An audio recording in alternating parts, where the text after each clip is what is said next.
Morning दोस्तों नमस्कार।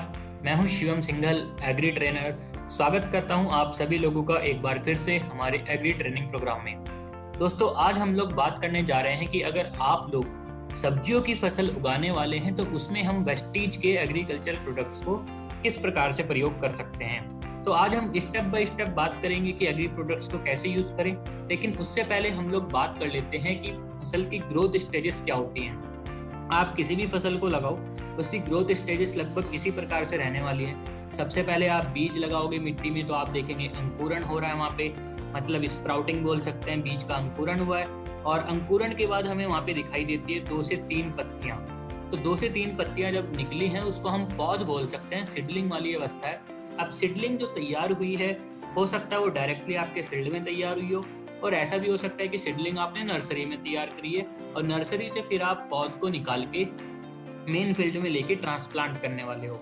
एक बार आपने ट्रांसप्लांटिंग कर दी, उसके बाद आपको देखेंगे कि वहाँ पे पत्ते निकल रहे हैं फसलों में, फिर वहाँ पे पौधे की शाखाएं बढ़ रही हैं, जड़ें बढ़ रही हैं। तो जड़, तना, शाखाएं, पत्तियां ये सब जब बढ़ रही है, ग्रीनरी जब बढ़ रही है, हम बोलते हैं वनस्पति का विकास हो रहा है, वेजिटेटिव ग्रोथ हो रही है, वानस्पतिक विकास है। उसके बाद धीरे धीरे हम देखेंगे कि पौधा एक तरीके से अपनी पूरी शेप ले चुका है, वो अपना पूरा आकार ले चुका है, और वहां पे फिर हमें दिखाई देने स्टार्ट होती हैं कलियां।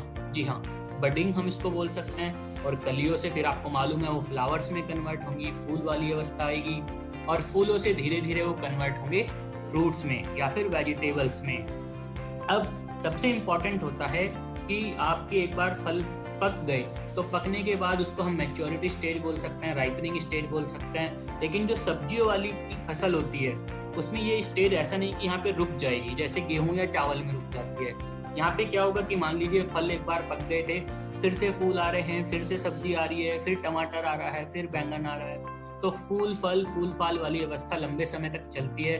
तो बाद के टाइम पे जो प्रोडक्ट्स स्प्रे होते हैं उसको हम आगे भी कंटिन्यू कर सकते हैं। यही यहाँ पे सबसे इम्पोर्टेंट फैक्टर था। अब हम आते हैं प्रोडक्ट्स की तरफ। अगर हम शुरुआत में बात करें तो step number 1, soil application before sowing. मतलब जब हम खेत तैयार कर रहे हैं सब्जियों को उगाने के लिए, उसमें हम डिफरेंट प्रकार के फर्टिलाइजर्स यूज कर रहे हैं या फिर हम उसमें गोबर की खाद प्रयोग कर रहे हैं, तो उस समय पे हम उसके साथ मिलाकर, जी हाँ, आप मिलाकर भी इन प्रोडक्ट्स को प्रयोग कर सकते हो अदर फर्टिलाइजर्स के साथ। आप वहाँ पे एग्री ह्यूमिक ग्रैनुअल्स, एग्री 82 दोनों मिला के प्रयोग करेंगे। 1 एकड़ के खेत के लिए 5 किलो ग्रैनुअल और 150 ml 82 का प्रयोग हम वहाँ पर कर सकते हैं। इसके बाद बात आती है सीड ट्रीटमेंट। बीज उपचार अगर हमें करना है तो 2 प्रोडक्ट हैं उसके लिए। 1 किलो बीज के लिए आप 5 ml एग्री ह्यूमिक और 10 ग्राम एग्री प्रोटेक्ट का इस्तेमाल कर सकते हैं। उसको शीट पे फैलाया, इन दोनों का मिश्रण उसके ऊपर डाला, हल्के हाथों से मिक्स किया और फिर आप बीज को लगा सकते हैं। इससे क्या होगा कि जो हमारा बीजों का अंकुरण है, जर्मिनेशन है, वो बहुत अच्छा होगा और ये हमारी फसल को, पौधों को फंगस की बीमारियों से बचाने में भी हमारी सहायता करेगा।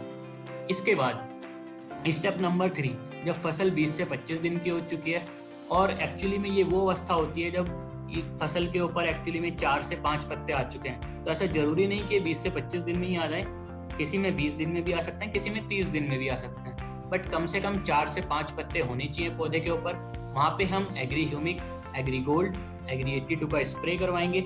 15 लीटर के टैंक के लिए हम 30 ml ह्यूमिक यूज करेंगे, 20 ग्राम गोल्ड यूज करेंगे और 5 ml एग्री 82 प्रयोग करेंगे। तीनों को मिला के हम स्प्रे कर सकते हैं। स्टेप नंबर 4, जो कि स्टेप नंबर 3 के 20 दिन बाद आता है, तो यहाँ पे हम स्प्रेस को 20-20 दिन में रिपीट कर सकते हैं। और स्टेप नंबर 4 में जो स्प्रे हो रहा है ये एग्री प्रोटेक्ट है, एग्री मॉस है, एग्री 82 है, और 15 लीटर के टैंक के लिए हम 30 ग्राम प्रोटेक्ट, 20 ml मॉस और 5 ml 82 का प्रयोग करने वाले हैं। ये वो अवस्था है जबकि हमारी फसल में फ्लावरिंग स्टार्ट होने वाली है, कलियां दिख रही हैं, बडिंग स्टेज चल रही है, और या फिर कहीं पे फ्लावर्स दिखने स्टार्ट हो चुके हैं। तो इस स्प्रे के द्वारा हम अपनी फसल में देखेंगे फ्लावरिंग इंप्रूव होगी, ज़्यादा फूल नजर आएंगे, और अगर किसी के यहाँ फूल झड़ने की समस्या आती थी तो वो भी दूर हो जाएगी। फिर स्टेप नंबर 5 आता है, जो कि स्टेप नंबर 4 के फिर से 20 दिन के बाद है। यहाँ पे हम Agri Nanotech, Agri Moss, Agri 82 का प्रयोग कर रहे हैं स्प्रे के माध्यम से। तो 15 लीटर के टैंक के लिए आप 30 ग्राम नैनोटेक, 20 ml मॉस और 5 ml एग्री 82 का प्रयोग कर सकते हैं। ये स्प्रे करने से हमें दिखाई देगा कि जो फल बन रहा है उसका साइज बहुत अच्छा है, उसकी क्वालिटी बहुत अच्छी है, उसकी शेल्फ लाइफ बहुत अच्छी है, उसमें चमक हमें दिखाई दे रही है। तो ओवरऑल फ्रूट की क्वालिटी या वेजिटेबल की क्वालिटी इंप्रूव करने का काम करेगा। सबसे इम्पॉर्टेंट बात यह है कि यहाँ पर ये स्प्रे खत्म नहीं होता है। सो आपकी फसल के ऊपर डिपेंड करता है। मान लो आप टमाटर कर रहे हो तो इसके बाद भी आपके यहाँ फूल आते रहेंगे, टमाटर आता रहेगा, फिर फूल आएगा, फिर टमाटर आएगा। तो डिपेंडिंग ऑन योर क्रॉप कि ये लंबे समय तक चल सकता है। और यही जो स्टेप नंबर 5 हमने यहाँ पे डिस्कस किया है, इसको हम 20-20 डेज के इंटरवल में आगे भी रिपीट कर सकते हैं जब तक कि आपकी रिप्रोडक्टिव स्टेज चल रही है। मतलब जब तक आपकी फसल में फूल फल आ रहे हैं तब तक हम स्टेप नंबर 5 को 20-20 डेज में रिपीट कर सकते हैं। तो दोस्तों आज के लिए इतना ही। आई होप कि आपको इन्फॉर्मेशन अच्छी लगी होगी। आपके कोई सुझाव हैं या आप कोई इम्प्रूवमेंट चाहते हैं तो आप प्लीज़ फीडबैक में उसको कमेंट बॉक्स में टाइप कीजिए। आज के लिए बहुत बहुत धन्यवाद। Thank you very much and नमस्कार।